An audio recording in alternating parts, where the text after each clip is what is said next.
Tarot deck hijacked. Hello, I've sent this to other YouTubers before, but they never read them.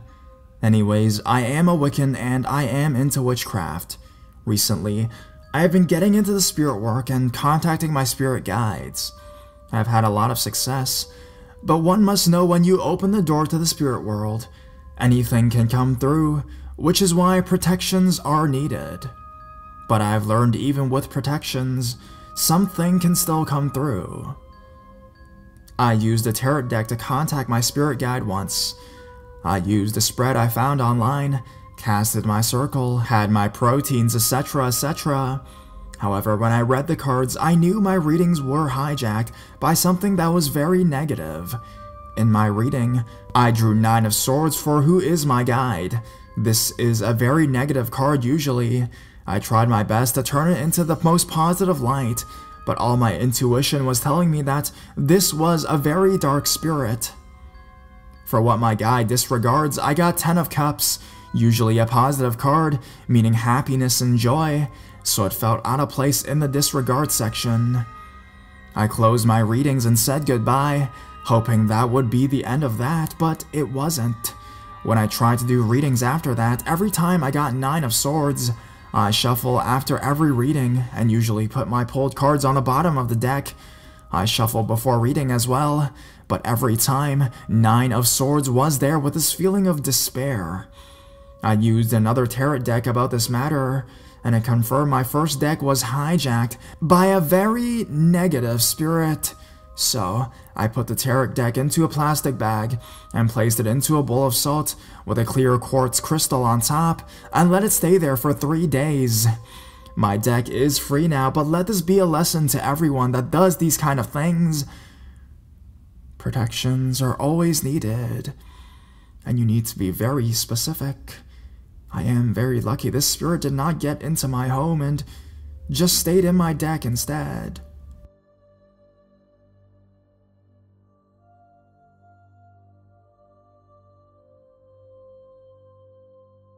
A possessed music box. Dear Horror Studio 1, you've been saying you wanted more supernatural stories. I've been listening to your videos while I'm at work for about a year now and really enjoy it, so I figure I should finally contribute something. As a disclaimer, I don't believe in ghosts. I do believe that demons are real, and that some of the stuff attributed to ghosts may be demonic, but I also try to take a practical approach and not jump to conclusions anytime something odd happens. But there are a few things I've never been able to find a mundane explanation for, and a few that seemed obviously unnatural. When I was 17 or 18, I lived with my mother, our dog, and our 3 cats in Washington State. This was about 10 years ago now. I was going through a difficult time, which I believe had attracted unwanted non-human attention. I'm not keen on going into details of most of what I went through, because it really sucked. But here's one thing that happened that you may find interesting. It starts on a blistering hot Saturday, in the middle of the summer. It's probably less than 100 degrees out, but we have really sucky air conditioning, so it feels like murder. Maybe you can relate. Landlords who own old houses in cool climates just don't seem to see air conditioning as being a necessity. To try and take my mind off of how miserable I feel, I'm reading random conspiracy articles and forum threads online. I see someone make a reference to something called Black-Eyed Kids, which sounds interesting. Being curious, I look it up and manage to find a website that has the original account. Then, I decide to read some of the other paranormal articles on the site, since I don't have anything else to do. I know, get even more creeped out when you're already going through stuff. What can go wrong, right? I'm in our office at the time, with my computer desk in the corner facing the wall, so my back is to the room. I don't normally mind this because I've always had really good hearing. I could even hear if one of my cats walked into the room.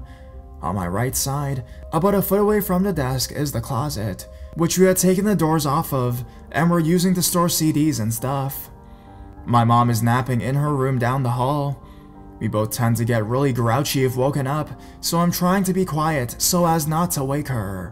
While I'm sitting there reading creepy stories, suddenly I hear this high-pitched ding that sounds like it's coming from right in my ear.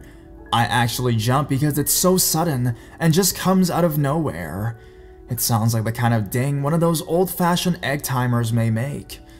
I immediately know I didn't imagine it, because it was so loud that it actually made my ear ring a little. It didn't come from my computer. I look around, but can't see anything that could have made the noise, so I eventually shrug it off. I go back to reading, and a few seconds later hear another loud ding, ding. This time I jump out of my chair and take a good look around the room. That's when I see it. The Snow Globe music box, which, for whatever reason, we had left sitting on top shelf of the closet. It had played 3 notes all by itself. I know that sometimes heat can make metal expand, and it can make music boxes play themselves, and it's such a ridiculously hot day that it makes sense that that would happen. It's still kind of creepy, but I blame myself getting creeped out on reading the stories on that website. What else can I expect to happen, right? So I tell myself I'm being stupid and sit back down. The second my butt hits the seat of my computer chair, the music box jerks to life again. Playing like 8 notes in a row, I jump up again, startled, and go wake up my mom because I don't know what else to do. I ask her if she just heard that music and she says no. I tell her the music box is playing itself a little, and she tells me it's just the heat, like I assumed, and to leave her alone because she's sleeping. Grudgingly, I go back and sit back down at my computer, but again, the very second I sit down, the music box starts to play again. Only this time it doesn't stop. It just keeps playing for like 6 seconds straight, which is how long it takes for me to get over my shock and run out of the office. At this point, my mom comes out of her bedroom looking half asleep and really irritated, because she can hear this loud music playing and me running around like a lunatic in the hallway. She takes one look at how freaked out I am and goes into the office to look at the music box for herself.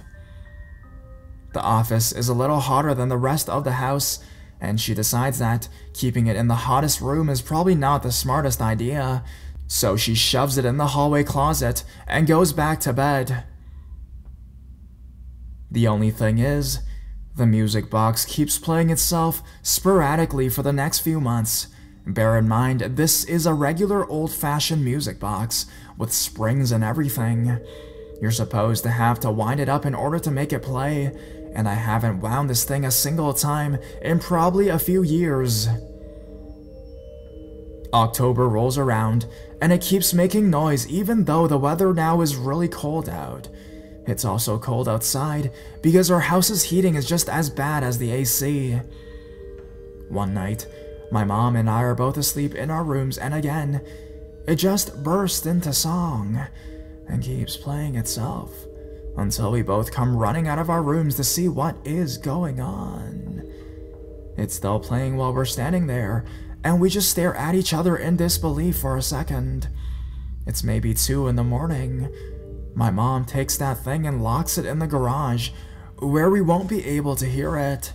And then, because we are practical people and value being well rested, we go back to bed with no further conversation. We are about to move soon anyways, so we are taking a lot of stuff to Goodwill. Soon after that happened, I took the music box and shoved it into one of the boxes, and I never see it again. Say what you want about pawning haunted or possessed items off onto unsuspecting people, but I've had as much as I could take by this point. Plus, like I said, other things are happening too. So I know that what is happening is an attack on me specifically, and don't have much to do with the box itself. I guess that made it kinda dumb to get rid of it, but that was the only thing I could think to do at the time. I was actually really sorry to get rid of it. This was a House Lloyd 1992 music box Snow Globe, with a little fake phonograph inside and cute kittens and mice with bows frolicking around it. I had it for about 10 years, and it had been a gift from a friend when I was a kid. But I think they would have understood if they knew why I got rid of it. So, if you find a cute music box snow globe with a little gramophone and kittens and mice with a small chip on one corner of the base, please take good care of it. Because those things are a collector's item now. But don't be too surprised if it starts playing music on its own in the middle of the night.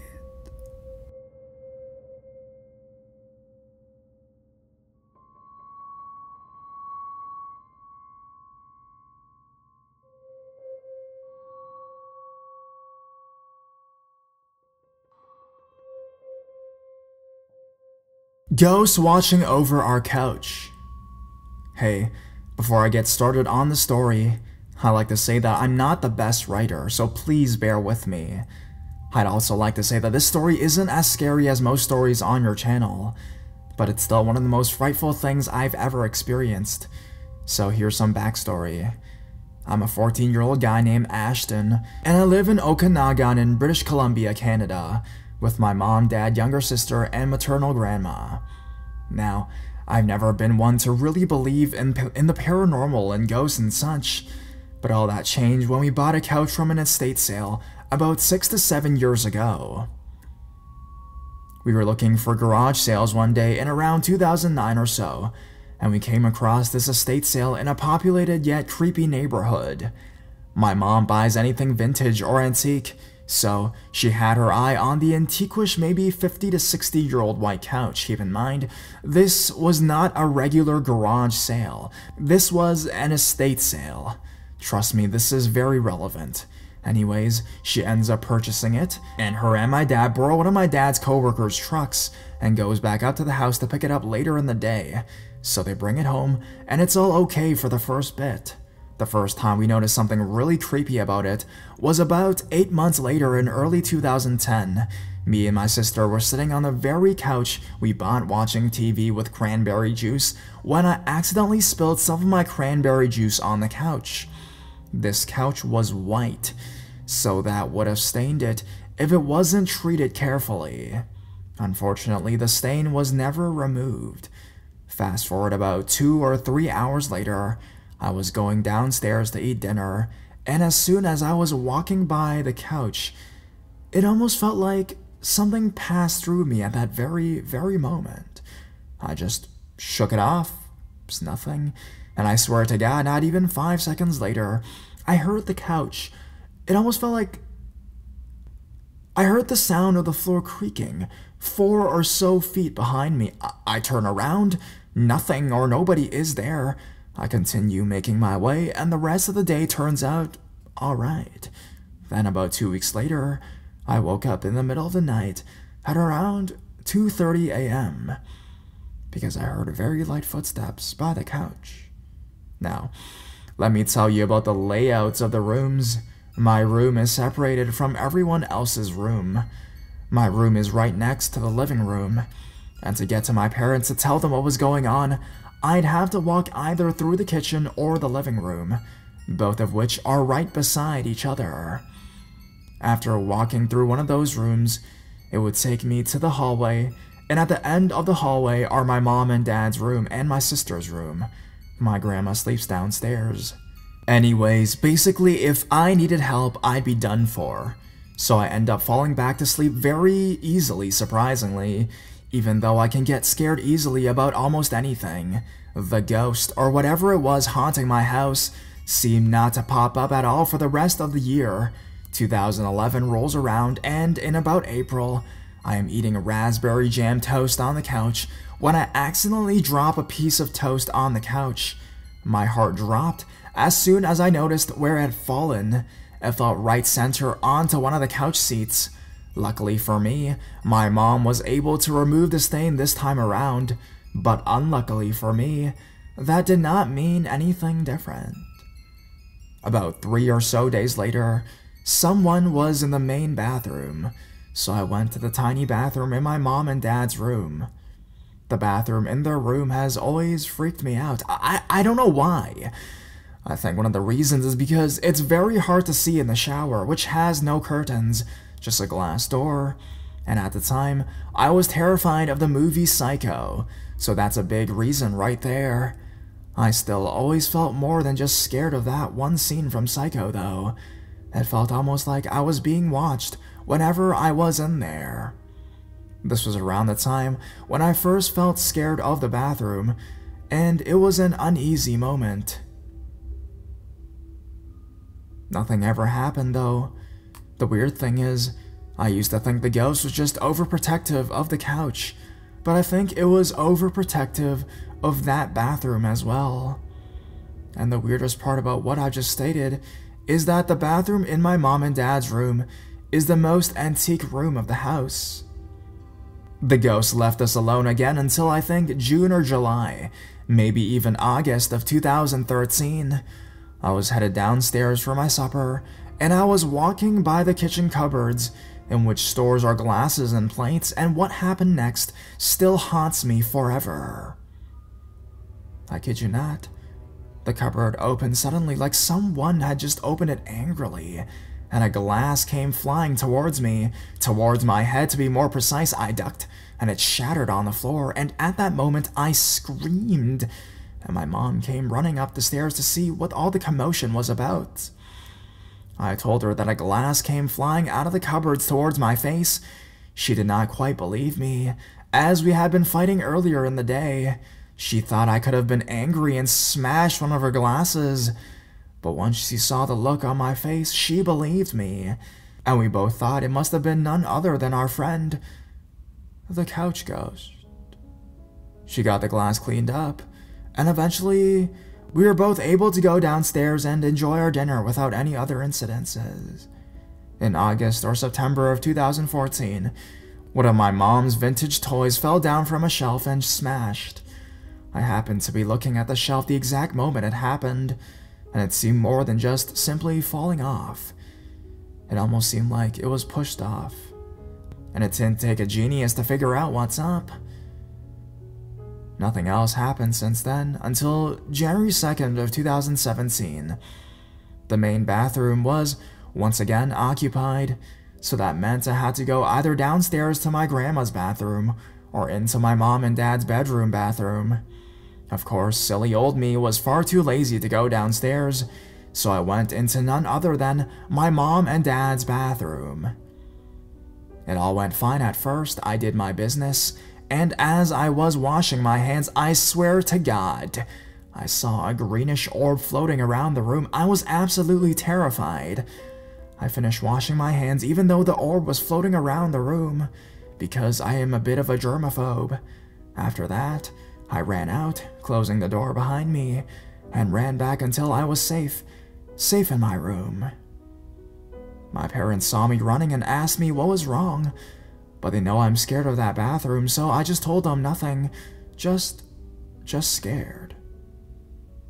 I don't think this will be the last I ever see of the ghost orb or whatever the heck has been haunting our house, but the fact that I hadn't seen it in almost 3 years up until that day really reassures me. We still have that couch today, and we don't plan on moving anytime soon, so we all love this house.